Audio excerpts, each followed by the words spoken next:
Okay, this is a brief review of the WEN 2000 watt inverter generator. There's tons of YouTube videos out there that reviewed this generator already, but I want to do just a short review for you. The first thing I want to talk about is the difference between an actual AC generator and an inverter generator. The electrical current in America is AC power, and it runs at 60 hertz. 60 hertz is directly proportional to the speed of the generator. So for an engine to spin an AC generator, it has to maintain a very precise controlled speed to maintain that 60 hertz.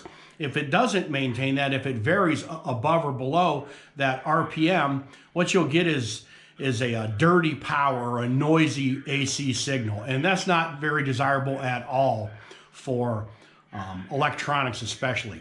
One of the things you'll see on, like, say, Harbor Freight, for example, there are tons of generators out there, AC generators, that are actually very affordable. You can get 5,000, 6,500 watts for $400 or $500, a great generator. And that's not to say that AC generators are cheap and bad. It's just that they may not be as good or as smooth of power as an inverter generator. An inverter generator, this is actually a DC generator that's inverted to AC current. And what you have when you run it through an inverter, you get a lot smoother, more controlled 60 hertz, and you get a lot better voltage control. And what that'll equate to is a better signal for electronics. Computers, televisions, anything electronic really hates a noisy signal, and that above and below 60 hertz can really be a problem. In fact, if it gets too bad, it can actually damage electronics. So these inverter generators, they're a little bit more on the smaller side, and they're more dedicated precisely to electronics or small appliances. They're not. This is not for an RV. Another thing I want to talk about is the rating of the generator. This is a 2,000 watt generator, but that's 2,000 watt peak. This is actually 1,700 watts continuous. And actually, if you run it at 90% load, it's 1,530 watts is what they prefer you to be at, 90% load rather than 100. So, but when you start, there's two types of load. When you start an electrical load, there's resistive loads and there's inductive loads.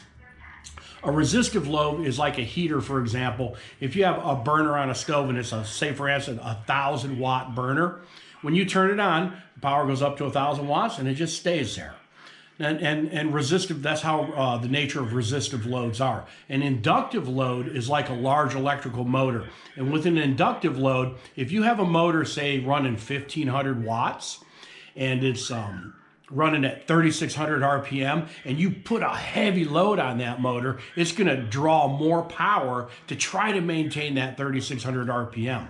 So what happens with an inductive load is when the motor is turned off and it's just sitting there and you switch it on, it immediately wants to try to draw as much power as it can to get up to, say, 3,600 RPM. And what happens is there's a huge inrush of current above and beyond the, say, 1,500 watts normal operating power of that motor, and it could peak to, say, for instance, 2,000 watts.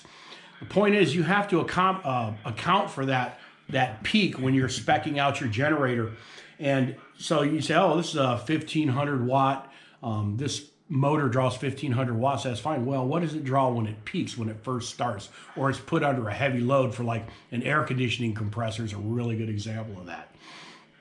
So this is really just basically a 1,500 watt generator. Now, one of the things that's really cool about this, and you can tell, is it's actually tailored more to the average home user that doesn't want to, power an RV or some construction site or something. It has a 12-volt DC cigarette lighter plug. It's got two USB for charging tablets and cell phones, and it's got one circuit breaker, regular AC house type circuit breaker. This is run at 14 amps, so it's typical of a household circuit breaker. So that's really good. I mean, and it's everything I'm going to need. I see myself charging drone batteries, charging electronics, and possibly playing a TV with this, but more importantly, keeping my refrigerator running. And I'll check that out and see if I can demonstrate that in the video for you. Okay, before I get started doing the operational test here, I wanted to mention 3 more things about this generator. First is the ground. There is a external ground here that a lot of times in a lot of the videos on YouTube, you see people not using this ground. The generator will run perfectly fine without hooking up a ground wire to this, but you should try to use it if you can. If there's a short electrically from any of the components in the generator or the inverter to the chassis or the frame of this generator, you could grab it and get electrocuted, and that's why this is here. So you should always try to use this as much as possible. I just happen to be set up pretty good. I have a ground out back on my pool pump that I'll use, or I have one for my ham radio station that I sunk into the ground. So I have a couple good grounds around the house that I can use this for, and you do really want to try to use this. Next one is the eco mode switch right here, on and off. The eco mode, with it off, you have the full range of throttle and capacity of the generator available to you. With eco mode on, that's for low loads from 0 to say 1,000 up to 1,000 watts. And what we're trying to do here is this reduces the RPM of the generator, keeps the generator running really quiet when low loads are expected. It'll still ramp up and down as needed in eco mode, but if the power draw is too much, you'll get an overload alarm. So if you're just expecting to use this for light loads, if you use it in eco mode, the gas will last longer, the generator will run quieter, and it'll still be just as efficient. And the last thing I want to mention is this fuel shutoff position on the throttle.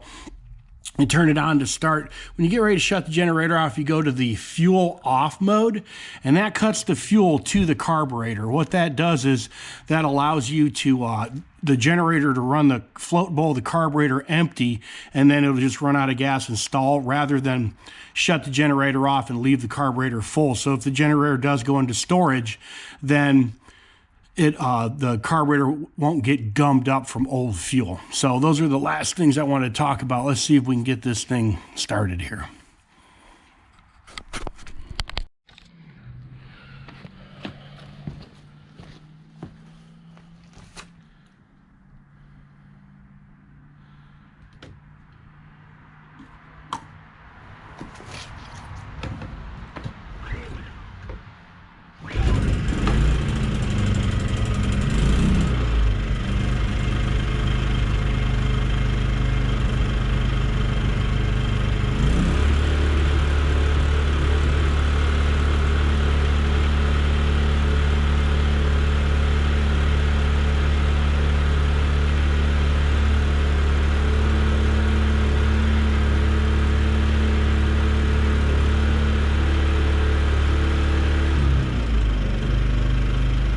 That's the eco mode on right there, and it's quiet. It actually quiet down just a little bit more if I put a load on it, a small load, but that's pretty quiet. I mean, it's not loud at all. And this is with eco mode off, full range of throttle.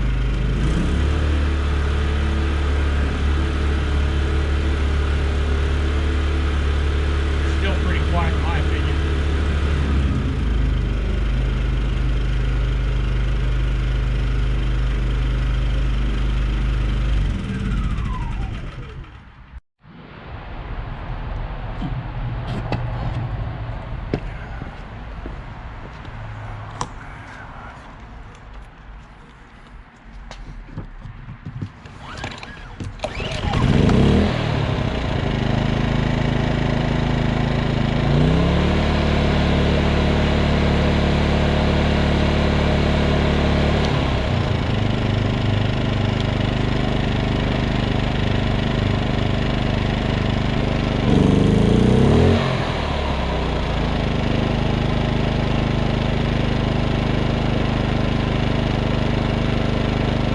Okay, there it is. So you saw that little dip, and the overload light came on, the dip in the engine sound, and then it came right back up. That was my refrigerator starting in eco mode.